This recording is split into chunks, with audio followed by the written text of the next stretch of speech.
Are you a man who feels like nobody understands you? If you think that a girlfriend is the answer to your loneliness, you are wrong. I'm about to reveal how focusing all of your attention only on a woman will never, never make you truly happy in the way that you are looking for. Because men need other men in order to thrive, and only male friendships will forge you into your best self. So let me show you how even one, just one, male friendship can finally bring you the fulfillment that you have wrongly looked for in a woman, while also improving your romantic success later on and making you more attractive to a current or future female partner. I am Adam Lane Smith, the attachment specialist, and I show people how to build better relationships for life. And shout out to all the new members who are just joining us. Thank you, and buckle up because this is going to be a contentious topic, but I'm glad you're here for it. Now, there's an ancient Icelandic proverb that goes like this. You need to hear this. Bare is the back of a brotherless man. Bare as in naked. Bare as in vulnerable and unarmored. Bare as in anything can happen to you and you won't know it's coming. Now, this has never been more true than it is today. And there are 4 key ways that you are naked and vulnerable if you don't have a good male friend. The 4 key reasons why men need other men more than we need women. And by the way, number 4, which really builds on the prior reasons, is going to ruffle a lot of feathers. So brace yourself for that one, and let's get right into it. Now, reason number 1 that men need other men is because men prioritize bonding hormones differently, and our brains are made to connect with each other better than it is with women. Now, this is according to research published in the National Library of Medicine. You can check out a couple of articles, for example, the oxytocin vasopressin pathway in the context of love and fear, or oxytocin, vasopressin, and pair bonding. These are articles you could check out. I recommend that you do so, but some of the details from those are thus. The vasopressin bonding hormone is released when we solve stress with other people. You experience stress. You go through a challenge together, right? Ancient men hunting would go through a challenge together, hunt, achieve their goal, hunt and capture, maybe kill an animal, right? And then thrive because of it. Now, we were rewarded in our brains by saying that man helped me achieve this. We are allies and we function better when we are together. We are both safer when we're together. That man blocked a spear with his shield and saved me, and we got through a battle together, right? These are the buddy cop movies you've seen where they hate each other, but they respect each other. Now, this is very real, and I'm going to tell you a story from my own life. I have friends that I went into business with, right? You're shocked. I'm a content creator. It's a difficult business. I have friends who ally with me and make this work together. Now, we are in business and we go through hardship. It was hard setting up this business. It's rewarding and I love doing it, but I could not do it without my friends. Now, there are times that we bang our heads together. There's times where we frustrate each other, but we always come together and we always achieve this. If you're enjoying this channel, it's in large part due to the effort they have put in to help me make this happen. I could not do this without them, and my brain knows that. Now, we go out and we celebrate afterward, right? The male brain loves to vasopressin bond and then say that person's valuable. I'm going to open up the more relaxing bonding, the oxytocin bonding that women tend to prioritize more. We're going to go drinking together, right? Like the Vikings did after a raid, like men would after a battle, like men would after a hunt. Achieve together, then bond and relax together. That's how the male brain is meant to bond. Now, women tend to go the other direction. They don't want stress. They don't want conflict. They don't want to go into that if you will not solve it with them and go through it with them. So women tend to prioritize oxytocin bonding first. Let's see if we're a good connection and we like each other and we share things and we are connected. Then if we are, then maybe we can introduce stress pieces and then solve them together. Women go the opposite direction from most men, which is why it's harder for us to bond, and we have to be way more intentional about it. Men, where do we bond? Everywhere that men are in male-only spaces. We bond incredibly deep. In the military, for example, have you seen those old men at 90 years old who get up out of their wheelchairs? They meet another man from their unit right in World War II, and they get up out of their wheelchair. They haven't walked in 10 years, and they're crying, and they hug the other man that they took a hill with 60 years ago, 80 years ago, right? That's the power of vasopressin bonding in men. Now, women avoid stress, which would lead to vasopressin, but men embrace it and seek it out to get stronger, to gather resources. This is why we bond with other men who help us achieve those things.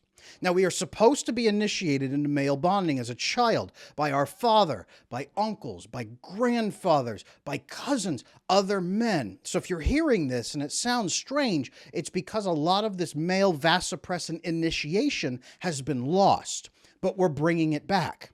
I teach my youngest son how to do this when I guide him through learning lessons, through using tools. Teaching is also vasopressin, but also with my oldest son, by facing challenges with him, by showing him how to overcome them when he's frustrated, by taking him out and teaching him things and achieving things and trying and testing and even failing. We still are bonding, and I'm initiating him into it. And many fathers today are starting to initiate their children into it. So we must bring back male bonding if we want mental health to go up, but I also want our world to get better, because men solve problems best with other men. Now, quick summary. Men get this best from other men because our brains are meant to, and we are goal-oriented, and we seek out stress together. You get two guys together, what are they going to do? Something probably difficult, and then they're going to go through it together and bond as a team. Now, women, it's not impossible. Women also have this hormone, but they don't prioritize it, and they don't even have the same number of receptors for it that we do. Now, bonding during these high-stress moments, it helps us with the second reason that men need other men, because we need help while we're facing hardship. Now, reason number 2 that men need other men is because without other men present, without accountability from those men, we start to fail. We rely on other men usually to hold us to strict standards. And what's scariest is that men start to fail first in their families, where we can least afford it. Men turn into bad fathers, bad partners, bad husbands, without good role models that help them uphold those standards in hard times, or who call them to account for serious problems and breaches. Men hold each other accountable. This is the shield wall mentality, right? One weak link ruins everything. So when men stand in the shield wall, or the phalanx, or whatever you would like to call it, when men stand there and link, every man in the row must be ready to absorb the impact and stay, and not break and run, not be too weak to uphold it, right? Be strong so the line stays strong. The weak links must be fixed or removed. This is why men hold each other accountable, because we know another man can screw things up for us. This is also why men tease and poke and test and have competition with our friends. We are the meanest with our friends. Why? Because it's meant to improve you. Because if your friends can poke your spots and make you lash out and be weak, you need to fix it. We poke each other and test and prod until that man gets stronger. This is a biological defense mechanism to keep the tribe powerful by breaking up weaknesses that each man has. And as you do this, you vasopressin bond. Now, I have amazing friends who watch these videos for me, and they give me feedback on how I do, and they make fun of me if I make mistakes, and I love it because I get stronger and better every time I do this. If they didn't do it, remember those videos way back on my channel when I'm in like a V-neck and a chain and my hair is a mess, I've got a jackalope on the wall, I would still be there without the men in my life calling me to account. And we vasopressin bond as we go, as we improve, as we continuously train to get stronger. Now, it's very hard for a woman to provide this for a man. Men need roughness and pushing. Women are gentler. They're frankly meant to handle children and other women. And doing this is cruelty. The only woman who does these things really well, very few of them can do this well. Most of them, it's abuse. They would consider this abuse. Many women misunderstand this as abuse. They don't understand why men are so mean to each other. It's because we love each other. Women, very rarely is any woman on earth capable of providing this for a man, right? Men lean into conflict, and we provoke responses as we must. Male friends are the only ones that can help you achieve new levels that you cannot reach alone. Now, by bonding through hardships and holding each other accountable, it's clear that men are biologically made for stress and pain. We can bond with women this way, but it puts horrific stress on them, and it can lead to growing resentment in them as we stress them out continuously to try to make them bond with us the way we want to. It's especially bad with the rough teasing, the competition. No woman wants to feel constantly tested in her intimate relationships. Ladies, let me ask you, and I know you're watching, have you ever had a man constantly challenge and measure you at every step of the relationship? And if so, how did that feel? Please let me know in the comments. I would love to get your feedback on this. All this biology and all this interplay between men, it makes it so that we are purely focused into achieving results. Even our communication, which brings us to reason number 3 that men need other men, is because men communicate, we've evolved to do this, the research shows, in a unique way that most women cannot relate to without sacrificing their feminine energy. Now, according to anthropological study and research, and through evolutionary psychology and all the anthropologists that you study, male communication evolved to be very clear and directive. You're hunting a mammoth. You're going to fight, right? You go that way. I will go this way. We will kill that thing with sticks. Hey, shoot that guy in the big hat. Hey, go do that. Who is going to do this? Tell me right now. Very clear. Very focused, very directive, very solution-focused in our approach. Men shoot like an arrow. That's how we speak. Arrows come out of our mouths. Think of it that way. This is male communication because it had to be. Hey, that mammoth's charging this way. You know, I kind of feel sad about that. How do you feel about that? Is that tough? Would you like to go over there? I can go somewhere over here. Where would you like me to go that would make you comfortable? Dead. You go over there. I'm going to go over there. It'll run between us. We'll stab it with sticks. Go. Dead. Kill the mammoth. Tribe saved. This is why the men who communicated that way died. They just died. There probably were men who communicated that way. They're gone. Sorry. The men who communicate clearly and directly were the ones who survived to take care of their families. Basic biology, you guys. Basic evolution. Now, this also comes down to when men need help. Right? They want clear, direct communication about what to do. This is why men love my coaching, but hate traditional therapy models, right? Indirect communication is seen as shifty, tricky, dishonorable, untrustworthy, useless. I had a big tweet that went out about how men are being failed by the therapy system because most therapy providers are trying to treat them by making them feel loved when men need direct solutions and to feel powerful through those solutions. That's what men are looking for. It's why they get so frustrated with talk therapy approaches. It's why most men won't go or won't complete a program. But coaching, like with me, they love it because they come and they get an exact example of what to do, and then they go do it and get results. That's what male communication is for. Now, female communication, sharing, connecting, bonding, helping the other person feel important, helping the other person feel heard, making space for the other person, asking questions, non-confrontational, low friction. Female communication is not bad. It's not wrong. But men hate that approach because it chafes on our biology, on our neurology. Men who grow up with only that hate it. They don't do well. They don't even really learn to communicate with other men because they're afraid to. This is why most men who grow up with a single mom and only sisters and grandmothers struggle to have male friendships because male friendships are so direct and abrasive and to the point because they're supposed to be. Men evolved differently to fulfill different needs. Clear male communication can help bring clarity and relief into relationships, into your life. You need a friend who can communicate with you this way so you're not spending all of your energy desperately not telling people what you're thinking. Now, all three of these points, up to this point, have led to this most controversial part. Number 4, but you cannot turn away from this truth that's going to change how you live your life.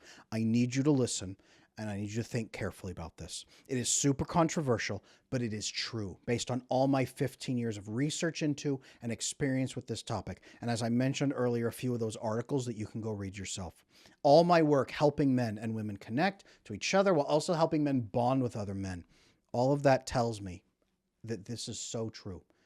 I'm going to share it with you, and you can decide for yourself. Reason number 4 that men need other men is what I call the masculine solution network. Male brains link up like nodes in a network to share data and solutions. Different nodes, each working on solving every problem in the world as they encounter it, right? They are meant to fit together and share that data across a wide network. So we don't have to reinvent fire, reinvent the wheel, reinvent how to hunt mammoths, reinvent sharpening a stick, reinvent building a car, reinvent driving a car. We share that network of data and all of those pieces together so that we can solve new problems that has never been solved before.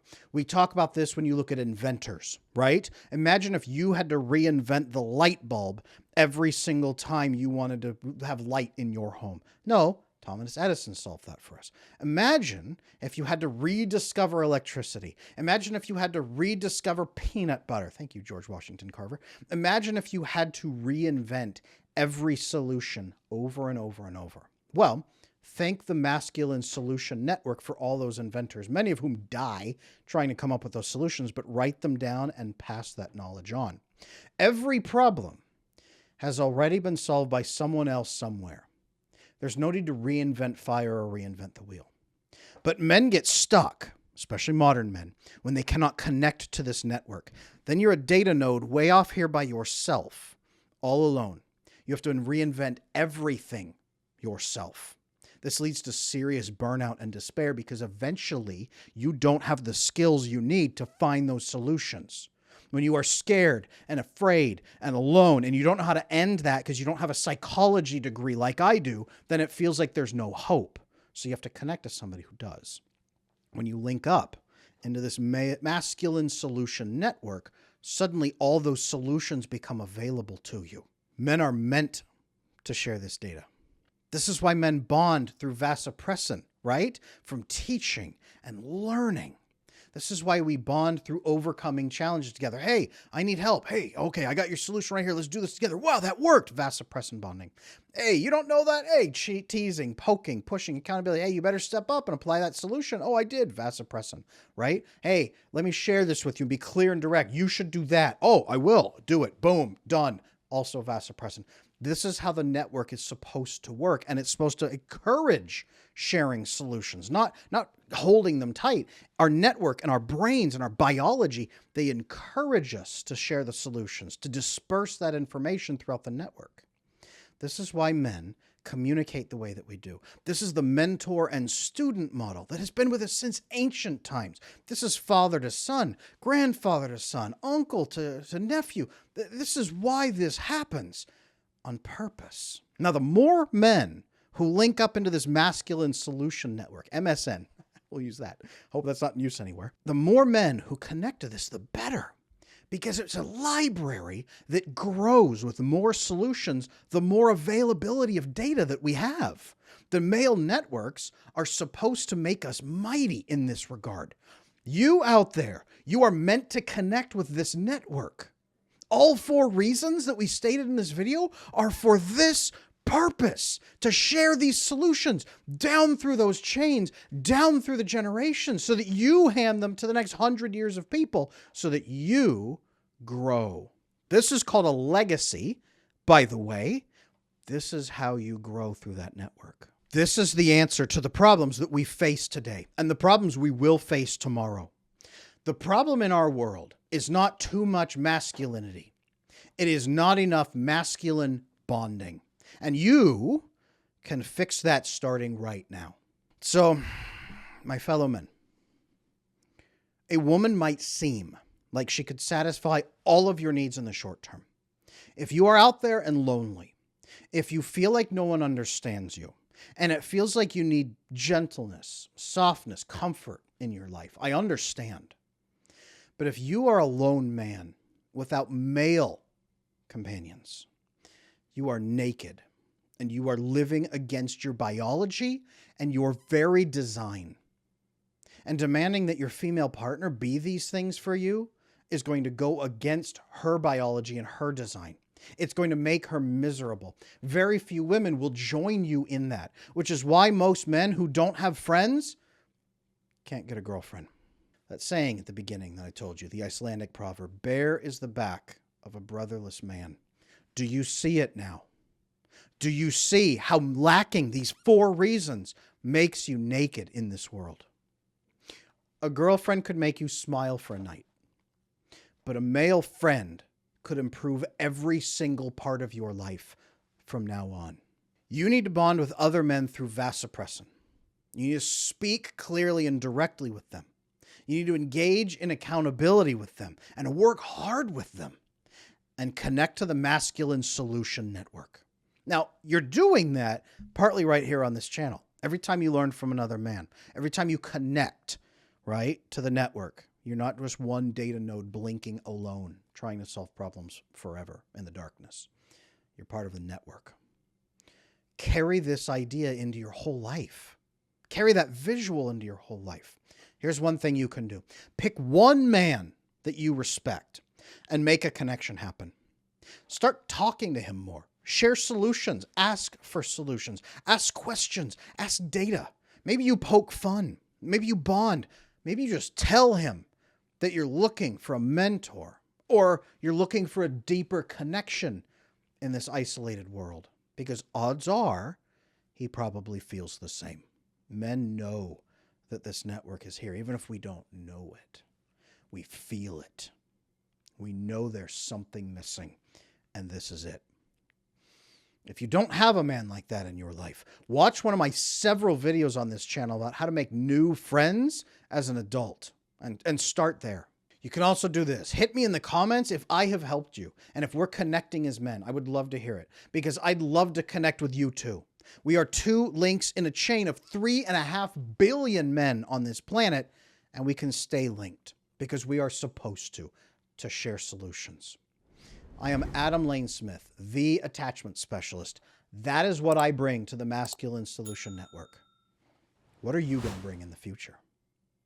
I will see you in the next video, which is called Feeling Isolated. Discover how to build quality friendships in your life in your late 20s and 30s. That video is going to walk you through building that connection with other men. I challenge you to watch it.